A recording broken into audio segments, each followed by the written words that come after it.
pertama yang Nabi SAW sebutkan di antara 7 golongan tersebut. Dan dia adalah orang yang paling spesial. Bahkan sebagian ulama mengatakan dialah yang terbaik di antara 7 golongan tersebut. Ya, dia yang terbaik di antara 7 golongan tersebut. Kenapa bisa demikian? Karena imam yang adil memiliki pahala yang sangat besar. Ketika dia adil, maka yang merasakan keadilannya banyak orang. Kita bayangkan bagaimana jika seorang kepala negara bersikap adil, mengeluarkan aturan-aturan atau undang-undang yang adil, maka banyak rakyat yang akan merasakan kebahagiaan dari keputusan-keputusannya. Demikian juga raja misalnya, ya. Dan juga berlaku pada pimpinan-pimpinan yang di bawahnya. Contohnya seorang gubernur misalnya, atau seorang bupati, atau wali kota, atau bahkan para ulama mengatakan yang wilayahnya kecil, ya, kekuasaannya kecil, seperti mungkin camat, mungkin lurah, ya, bahkan Pak RT mungkin, ya.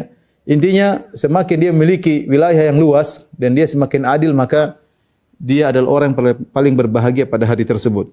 Karenanya Syekhul Islam Ibnu Taimiyah rahimahullah berkata, "Fa idza ijtahada ar-ra'i fi islahi dinihim wa dunyahum bihasabil imkan kana min afdhali ahli zamanihi wa kana min afdhalil mujahidin fi sabilillah." Jika seorang penguasa bersungguh-sungguh berijtihad untuk memperbaiki agama masyarakat, memperbaiki agama masyarakat, wa dunyahum, dan juga memperbaiki dunia mereka. Jadi dia bersungguh-sungguh bagaimana rakyat ini agamanya baik dan bagaimana ekonomi mereka baik, dunia mereka juga baik. Bihasabil imkan, semaksimal dia yang mungkin bisa dia lakukan, tidak harus berhasil. Yang penting dia berusaha dengan semaksimal mungkin. Yang Allah berikan dia kemampuan untuk melakukan demikian, ya, semaksimal mungkin. Bihasabil imkan kana min afdhali ahli zamanihi, maka adalah orang terbaik di zamannya. Orang terbaik di zamannya. Wa kana min afdhalil mujahidin, dan dia adalah mujahid terbaik di zamannya. Fi sabilillah, di jalan Allah Subhanahu wa taala. Inilah pernyataan yang indah dari Syekhul Islam Ibnu Taimiyah rahimahullahu taala. Ya. Karenanya kita tahu Rasulullah SAW bersabda, ya, habbul a'mal ila Allah. Sebelumnya Rasulullah SAW bersabda, khairukum anfa'ukum linnas. Sebaik-baik kalian adalah yang terbaik bagi, yang paling bermanfaat bagi orang lain. Sebaik-baik kalian adalah yang paling bermanfaat bagi orang lain. Wa habbul a'mali ila Allah sururun tudkhiluhu ala qalbil muslim. Dan amalan yang paling dicintai oleh Allah Subhanahu wa taala adalah amalan yang rasa kebahagiaan yang kau masukkan dalam hati seorang muslim. Dan terlalu banyak dalam Al-Qur'an Allah memuji orang-orang berbuat ihsan. Wallahu yuhibbul muhsinin. Allah mencintai orang-orang berbuat ihsan. Ketika Nabi SAW menyebutkan tentang ciri-ciri surga, kata Allah Subhanahu wa taala, ya, wasari'u ila maghfiratin min rabbikum wa jannatin arduha samawati wal ardu iddat lil muttaqin alladzina yunfiquna fis sarra'i wad dharra'i wal kadhiminal ghaidha wal 'afina 'anil nas wallahu yuhibbul muhsinin. Kata Allah Subhanahu wa taala, dan bersegeralah kalian menuju pada ampunan Allah dan kepada surga Allah yang luasnya seluas langit dan bumi, yang Allah siapkan bagi orang yang bertakwa, itu orang yang berinfak dalam kondisi lapang, mereka berinfak, dalam kondisi sulit juga mereka berinfak. Wal kadhiminal ghaidh, orang yang meredam kemarahan. Wal 'afina 'anil nas, yang memaafkan orang-orang menzaliminya. Wallahu yuhibbul muhsinin. Sungguhnya Allah mencintai orang yang berbuat ihsan. Maksudnya mereka berbuat baik kepada selain mereka, kepada masyarakat.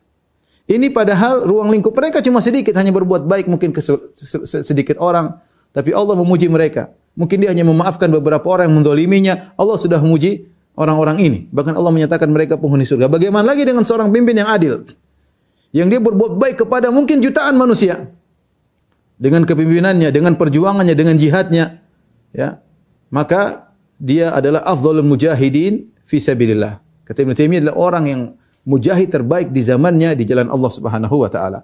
Maka saya motivasi kepada para pejabat, ya, para penguasa untuk mencari naungan Allah dengan berbuat sebaik-baiknya, menjadi pemimpin yang terbaik untuk rakyat. Semaksimal mungkin.